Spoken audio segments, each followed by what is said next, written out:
De Deus, meus irmãos, na carta aos Hebreus, capítulo 10, hoje nós veremos os versículos 38 e 39. A gente, como os irmãos sabem, a gente tem refletido na carta aos Hebreus ao longo desses meses, cada domingo que pregamos, e hoje o tema é o desafio de viver pela fé. O desafio de viver pela fé. Assim diz a palavra do Senhor: mas o meu justo viverá pela fé, e se retroceder, não me agradarei dele. Verso 39. Nós, porém, não somos dos que retrocedem e são destruídos. Nós, porém, não somos dos que retrocedem e são destruídos, mas nós somos dos que creem e são salvos. Que o Senhor nos ajude a compreender a sua palavra. Amém? Podem sentar. Então, meu irmão, quais são os desafios da gente viver pela fé? Essa caminhada cristã. Nós ainda não chegamos no capítulo 11, estamos assim encerrando o capítulo 10, quando vamos entrar no capítulo 11, que fala sobre os heróis da fé. Como então a vida cristã é um desafio a viver pela fé? Em primeiro lugar, o desafio é viver pela fé, porque a fé é uma peculiaridade do justo. Quem é que vive pela fé, de acordo com esse versículo? Versículo 38. Mas o meu justo. Olha só. Você vê que Deus está tratando até com um certo carinho o meu justo. Ser justo é uma ideia de pertencimento. Ser crente é pertencer a Deus. O meu justo. Parece que até Deus está falando assim, se é que a gente pode usar aqui uma linguagem antropopaica, uma linguagem de um sentimento humano, que Deus tem um sentimento humano, parece que Deus está tendo assim um certo orgulho daqueles que são justos, daqueles que são crentes. O meu justo viverá pela fé. Pensando primeiro nessa primeira parte aqui. Veja só, por que viver pela fé é um desafio? Porque somente os justos conseguem viver. Somente os servos de Deus, aqueles que foram justificados, que foram lavados pelo sangue de Jesus, conseguem. O meu justo viverá pela fé. E porque somente o justo consegue viver pela fé? O ponto 1 diz: porque o homem natural não compreende de coisas espirituais. Quem não é crente não consegue entender. Quem ainda não nasceu de novo, não foi gerado, regenerado pelo Espírito Santo, não consegue alcançar o que é viver pela fé. Ele vive sempre pela razão. Ele é muito racional, ele é muito materialista.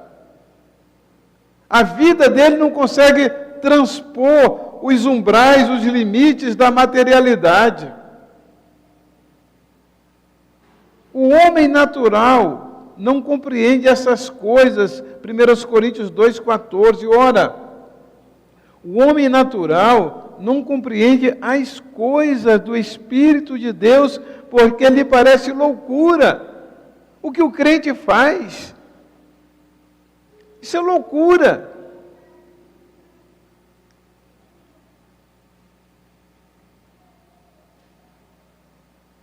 essas pessoas estão acho que a mente foi trancada, o trancamento do entendimento.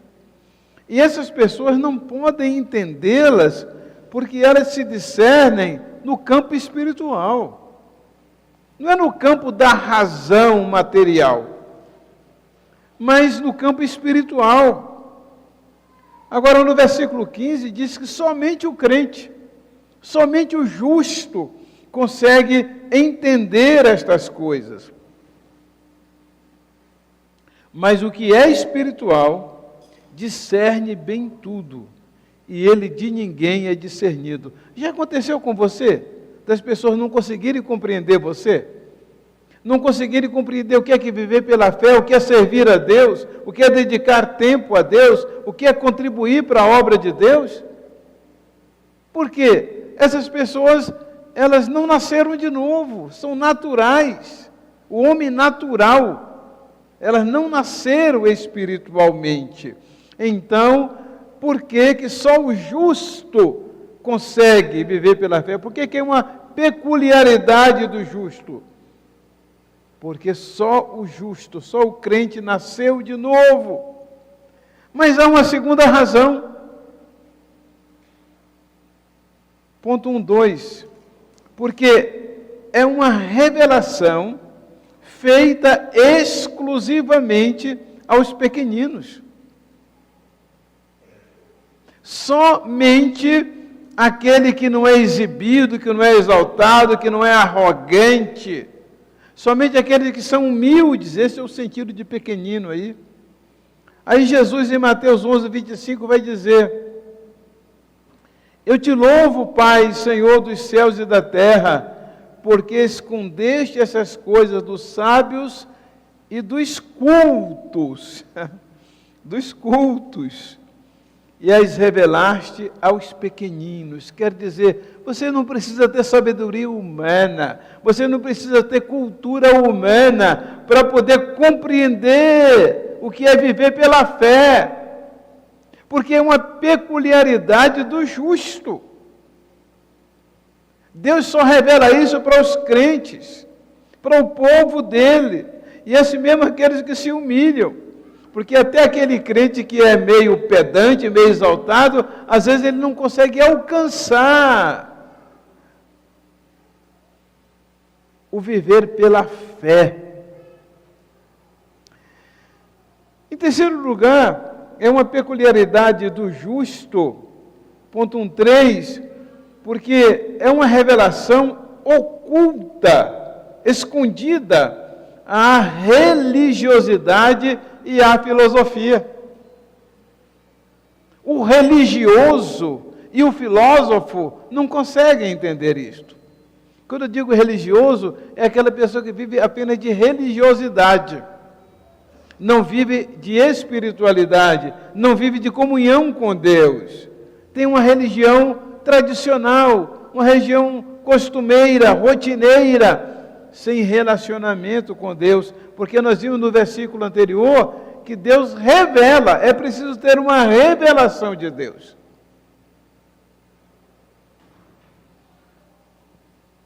Primeiros Coríntios 1:21.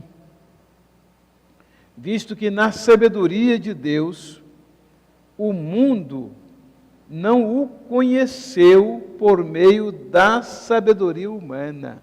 Não tem como conhecer Deus. Por isso que os ateus, os incrédulos falam: por que Deus não explica isso? Deus não tem obrigação de explicar nada. Isso é questão de fé. É questão de humildade. Arrogância e orgulho não acham lugar dentro do conhecimento de Deus, não tem espaço. Aí eles não conseguem entender. E eles querem que a gente explique aquilo que só é entendido pela fé. É um desafio viver pela fé. Porque não vem da sabedoria humana, não vem da filosofia. Visto que na sabedoria de Deus o mundo não o conheceu, por meio da sabedoria humana, agradou a Deus salvar aqueles que creem por meio da loucura da pregação. Olha só, irmãos, Versículo 22. Os judeus pedem sinais miraculosos e os gregos procuram sabedoria. Uma vez eu estava evangelizando uma pessoa muito doente e ela falou assim: não, se Deus me curar dessa doença, eu vou receber Jesus como Salvador. Claro que Deus não vai fazer isso, porque ela está dependendo de um milagre, ela está pedindo um milagre. Ela só vai crer se ela vir, se ela puder ver com os olhos físicos, se ela puder comprovar materialmente. Não. Os judeus então pediam milagres, e os gregos procuravam sabedoria. Os gregos por causa da filosofia, né? Que é o berço da filosofia na Grécia. Verso 23. Nós, porém, pregamos a Cristo crucificado, o qual de fato é escândalo. O religioso, ele não consegue entender, ele acha um absurdo. O qual é escândalo para os judeus e loucura para os gentios. Verso 24. Mas, para os que foram chamados, tanto judeus como gregos, Cristo é o poder de Deus e a sabedoria de Deus. Então, meu irmão, não se preocupe quando você não é entendido na sua fé, porque não é entendido mesmo por muitos, não. Só os pequeninos, só os humildes, só aqueles que têm comunhão com Deus conseguem alcançar o que é viver pela fé. Segundo lugar, por que é um desafio viver pela fé? Porque o justo não pode recuar. Ele não pode retroceder. Quem vive pela fé sempre avança. A fé não manda para trás, aponta para frente. Versículo 39 de Hebreus 10. Nós, porém, não somos dos que retrocedem e são destruídos. Quem não vive pela fé retrocede e é destruído. Mas nós somos dos que creem e são salvos, quer dizer, dos que avançam. Isso não significa que uma pessoa que vive pela fé não tenha o seu momento de fraqueza, de vacilo. Aí eu venho o ponto 2.1. Mesmo quando essa pessoa que vive pela fé, mesmo aquela pessoa que não pode recuar, mesmo quando ela cai, o Senhor a levanta. Salmos 20, versículo 8. Uns encurvam-se e caem, mas nós nos levantamos e estamos de pé. Quem vive pela fé, meus irmãos, não fica prostrado, mesmo que tenha algum tropeção na vida, algum escorregão na vida, algum momento de vacilo, porque isso é natural ao ser humano. Mesmo que ele caia, o Senhor o levanta, o segura pela mão. Sua vitória, ponto 2.2, sua vitória é assegurada por Jesus, está assegurada por Jesus. Olha 1 Coríntios 15, 57, que é um dos meus versículos prediletos. Mas graças a Deus que nos dá a vitória por meio de nosso Senhor Jesus Cristo. Há batalhas, há lutas, mas quando a pessoa vive pela fé, ela crê que Deus dá a vitória para ela.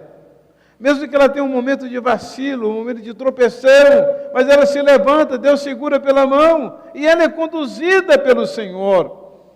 Versículo 37, Romanos 8, 37, mas em todas estas coisas somos mais que vencedores. Então ele não é apenas um vencedor, ele é mais que vencedor. Ele é diferenciado dos outros.